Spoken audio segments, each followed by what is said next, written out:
नमस्कार दोस्तों, कैसे हैं आप लोग। उम्मीद करता हूं कि आप सभी लोग अच्छे होंगे। तो दोस्तों, मेरा नाम है आकाश और मैं आप सभी का स्वागत करता हूं अपने YouTube channel A to Z study में। और आज की इस वीडियो में मैं आपको पढ़ाऊंगा कक्षा 2 हिंदी की बुक सारंगी का पाठ नंबर 13 तालाब। इस तालाब का नाम छोटा तालाब है। देखिए, इस कहानी के अंदर एक तालाब की कहानी है। ठीक है, सबसे पहले तो ये कह रहे हैं कि ये जो तालाब है इसका नाम छोटा तालाब है। ठीक, यहाँ तुम्हें कई लोग दिखेंगे। यहाँ पे तुम्हें कई लोग दिखेंगे। अब देखो, यहाँ पे लोगों से मतलब इंसानों से नहीं है। यहाँ पे लोगों से मतलब है जो अलग अलग प्रकार के जानवर हैं वो। ठीक है, तो ये कह रहे हैं कि यहाँ पे तुम्हें कई लोग दिखेंगे, यानी कि यहाँ पे तुम्हें कई अलग अलग जानवर दिखेंगे। जैसे कि तुम्हें यहाँ पे केचुए दिखेंगे, ठीक है, सांप दिखेंगे, केकड़े दिखेंगे, मेंढक दिखेंगे, खजूरे दिखेंगे, 2 कछुए दिखेंगे और उनके साथ बच्चे। ठीक, तो ये सब आपको इस तालाब में दिखने वाले हैं। मछलियां पता नहीं कितनी होंगी। मछलियां तो जाने ही कितनी हैं, बहुत सारी मछलियां हैं, गिनती ही नहीं मछलियों की। मच्छर जैसे कई उड़ाकू उन्हें वहां मिलेंगे। ठीक है, मच्छर जैसे कई उड़ाकू तुम्हें वहां मिलेंगे। उड़ाकू किनको कहते हैं? जिनको उड़ने का बड़ा शौक रहता है। ठीक है, जो कि उड़ उड़ के लोगों पे हमला करते हैं। तो ये कह रहे हैं कि मच्छर जैसे कई उड़ाकू आपको यहाँ पर मिलेंगे। तितलियाँ, गिलहरियाँ, चींटियाँ, ये सब भी मिलेंगी। कभी कभी छिपकलियाँ और गिरगिट भी इधर चले आते हैं। कभी कभी छिपकली और गिरगिट भी इधर दिख जाते हैं। तालाब के किनारे एक पेड़ है। तालाब के किनारे क्या है? एक पेड़ है। इन पर मकड़ियों के जाले हैं। इस पेड़ पर क्या है? मकड़ियों के जाले हैं। और चिड़िया का घोंसला भी है, यानी कि चिड़िया भी है यहाँ पर। उनका तो पूछो ही मत। कौए, मैना, तोते, किंगफिशर, फख्ता, मतलब ये कह रहे हैं कि भाई यहाँ पे बहुत सारी चिड़ियाएं हैं। ठीक है, जैसे कौवा, मैना, तोता हो गया, किंगफिशर हो गया, साथ ही में फख्ता, ये सारे हमारे पक्षी यहाँ पे देखने को मिल जाते हैं। ठीक है ना।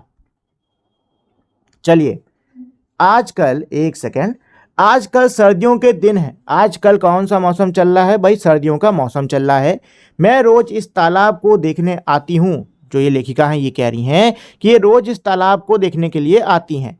यहाँ इन दिनों सारस आए हुए हैं। इन दिनों इस तालाब में कौन आया है? सारस आए हैं। ये क्या होते हैं? मेरे पंछी होते हैं, इनके लंबे लंबे गले होते हैं। ठीक है, और क्या बोलते हैं, लंबी लंबी इनकी चोंच होती है। छोटे तालाब पर खूब चहल पहल है। इस छोटे से तालाब पर खूब चहलकर्मी है, खूब शोर शराबा हो रहा है। थोड़े दिनों बाद सारस चले जाएंगे। कुछ दिन बाद में ये जो सारस यहाँ पर है ये यहाँ से चले जाएंगे। तब तालाब को इन सब की कितनी याद आएगी। तब तालाब को इन सब की कितनी याद आएगी कि भाई वो कहेगा तालाब कि बताओ इतने सारे लोग पहले आते थे, अब बताओ नहीं है। ठीक है ना। चलिए जी, तो ये जो पाठ है इसके जो लेखक हैं वो हैं शशि सबलिक जी। ठीक है दोस्तों, चलिए, तो ये हमारा एक बहुत ही प्यारा सा पाठ था एक तालाब के ऊपर। इसमें एक तालाब की कहानी बता रहे हैं कि ये जो तालाब है इसका नाम है छोटा तालाब। ठीक है, इस तालाब में आपको बहुत सारे जानवर देखने को मिलेंगे। केचुए, सांप, मेंढक, खजूरे और कछुए, साथ में उनके बच्चे। मछलियां तो बहुत सारी हैं इस तालाब के अंदर। इसके अलावा यहाँ पर मच्छर भी बहुत हैं, तितलियाँ, गिलहरियाँ, चींटियाँ भी बहुत हैं। साथ में छिपकली और गिरगिट भी कभी कभी यहाँ पे नजर आ जाते हैं। ठीक, तालाब के किनारे एक पेड़ है। पेड़ पर मकड़ियों के जाले हैं। खूब सारी चिड़ियाएँ भी रहती हैं, जैसे कौवा, मैना, तोता, किंगफिशर इत्यादि। ठीक है ना। अब इसमें कह रहे कि ठंडी का मौसम है और अब इस तालाब में कौन आया है? सारस आए हैं। ठीक है, ये देख सकते हो, ये मेरे सारस हैं। अब इस तालाब में कौन आए हुए हैं? सारस आए हुए हैं। कुछ दिनों बाद ये जो सारस हैं ये यहाँ से चले जाएंगे। तब ये जो तालाब है ये सबको याद करेगा कि अरे इतने सारे लोग आया करते थे, अब वो नहीं है। ठीक है, चलो जी, तो ये तो हो गया हमारा चैप्टर। बातचीत के लिए प्रश्न नंबर 1, इस तालाब को छोटा तालाब क्यों कहते होंगे? तो दोस्तों, इस कहानी में जो मेरा तालाब है इसको छोटा तालाब क्यों कहते होंगे? तो इसको छोटा तालाब इसलिए कहते होंगे क्योंकि ये जो तालाब है ये मेरे छोटे आकार का होगा। ठीक है ना। चलिए, दूसरा प्रश्न क्या कह रहा है? इस तालाब में कौन कौन से जीव हैं? तो दोस्तों, तालाब में कौन कौन से जीव हैं? तालाब के अंदर कछुए, मेंढक, जिनके बारे में हम लोगों ने पाठ की शुरुआत में पढ़ा था ना, वो सब। ठीक है, सारस, मछलियां। अच्छा, तालाब के किनारे पेड़ पे भी कुछ जीव रह रहे हैं, उनके नाम हम यहाँ पे नहीं लिखेंगे। ठीक है ना, हम किन के नाम लिखेंगे? उन्हीं के नाम लिखेंगे जो कि तालाब के अंदर हैं। ठीक, तो ये हो गया मेरा प्रश्न नंबर 2 का उत्तर। तीसरा प्रश्न मेरा क्या है? तालाब के पास इतने सारे जीव क्यों रहते होंगे? तो दोस्तों, तालाब के पास में इतने सारे जीव क्यों रहते हैं? क्योंकि तालाब उनकी ज़रूरतों को पूरा करता है। ठीक है ना, इन जीवों को तालाब से क्या मिलता है? खाना मिलता है, पानी मिलता है, रहने की जगह मिलती है। इसीलिए ये जीव तालाब के पास रहते हैं, क्योंकि तालाब इनकी ज़रूरतों को पूरा करता है। ठीक है ना, चलिए अगला है मेरा प्रश्न नंबर 4। क्या कह रहा है? तालाब को किनकी याद आएगी और क्यों? तो तालाब को सारस की याद आएगी। क्यों आएगी सारस की याद? क्योंकि कुछ समय बाद सारस वहां से चला जाएगा। ठीक है ना, इसके बाद में है प्रश्न नंबर 5। कहानी के इस वाक्य में उड़ाकू का अर्थ क्या हो सकता है? कहानी का ये जो वाक्य है, मच्छर जैसे कई उड़ाकू तुम्हें वहां मिलेंगे, तो यहाँ पे उड़ाकू शब्द का क्या अर्थ हो सकता है? तो कहानी पढ़ाते समय मैंने आपको बताया था, उड़ाकू क्या? उड़ाकू वो जो उड़कर दूसरों पर हमला करे, है कि नहीं? मच्छर भी यही करता है, उड़कर दूसरों पर हमला करके उनका खून चूसता है, इसीलिए मच्छर को यहाँ पे उड़ाकू कहा गया है। ठीक है ना, चलिए जी अगला है मेरा, नीचे दिए गए प्रश्नों के उत्तर अपनी कॉपी में लिखिए। नीचे जो मेरे प्रश्न दे रखे हैं उनके उत्तर को आपको अपनी कॉपी में लिखना होगा। जैसे कि पहला क्या कह रहा है? सही गलत। ठीक है, आपको बताना होगा कि ये जो वाक्य दिया है क्या ये सही है या फिर ये गलत है। इसके अगर ये गलत है तो उसके गलत होने का कारण भी बताना होगा। ठीक, चलो जैसे कि पहला है, ये सारस हमेशा उसी छोटे तालाब के पास रहेंगे। तो ये सारस क्या हमेशा उसी छोटे तालाब के पास रहेंगे कि कुछ समय बाद चले जाएंगे? चले जाएंगे। ठीक है ना, तो ये जो है ये मेरा क्या है? गलत है।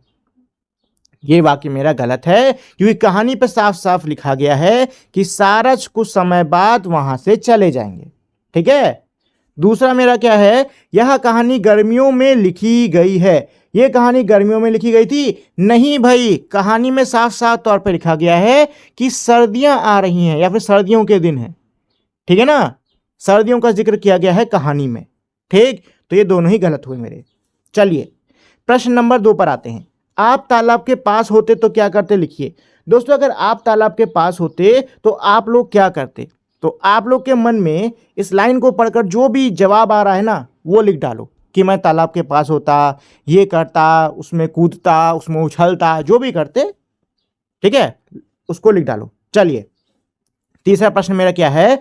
श अक्षर की पहचान कीजिए और श से बनने वाले शब्दों को पहचान करके दोबारा लिखिए। देखिए ये प्रश्न मेरा बहुत आसान है। यहाँ पे मेरा पक्षी, अक्षर, कक्षा, शिक्षा लिखा हुआ है।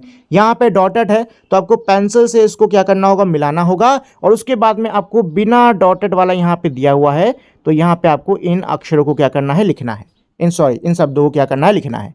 ठीक है, सीधा सा प्रश्न है, कर लो। चलिए जी, पहली, चिड़िया को उसके घोंसले तक पहुंचाने में उसकी सहायता कीजिए। तो चिड़िया को उसके घोंसले तक पहुंचाओ। ये है चिड़िया, तो यहाँ से ये ऐसे जाएगी, ऐसे जाएगी, ऐसे ऐसे ऐसे ऐसे, और ये लो जी पहुंच गई अपने घोंसले के पास। ठीक है, तो ये भी हो गया। चलिए शब्दों का खेल, जीवों के नाम को उनके चित्रों से रेखा खींचकर जोड़िए। तो जीव के नाम दिए हैं और उनके चित्र दिए हैं, आपको बस मिलाना होगा। तो भाई ये है मेरा सांप। ठीक है, केचुआ, केचुआ किधर? अच्छा नन्ना सा नीचे दिख रहा है। सारस भाई का गला दिख रहा है, सिर्फ यही है हमारे। कछुआ ये रहा, मैना ये रही, कौवा कौवा कौवा कौवा कौवा किधर है? अच्छा कौवा भाई नीचे है, कौवा ये रहा। ठीक है, फक्ता कहाँ गया? ये रहा। ठीक है, किंगफिशर नीला नीला ऊपर है, सबसे ऊपर है। ये जो किंगफिशर है ना, ये है सबसे ऊपर। इसको थोड़ा खींचो और इससे मिला लो। ठीक, और आखिरी में है मछली, जो कि ये रही।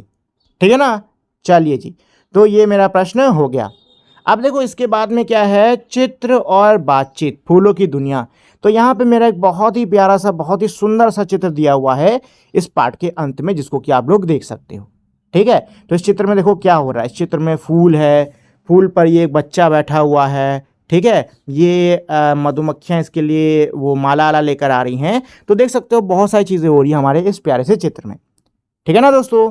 चलिए, तो ये तो था मेरा पूरा का पूरा पाठ। उम्मीद करता हूँ आपको ये पाठ अच्छे से समझ में आ गया होगा, साथ ही में आपको इसको पढ़ने में मज़ा भी आया होगा। जाने से पहले दोस्तों मैं आप लोग से छोटी सी रिक्वेस्ट करना चाहूँगा कि अगर आपको ये वीडियो अच्छी लगी हो तो प्लीज़ आप लोग इस वीडियो को लाइक, शेयर और मेरे चैनल को सब्सक्राइब कर दीजिएगा। अब हम लोग मिलेंगे हमारी अगली वीडियो में, तब तक के लिए नमस्कार।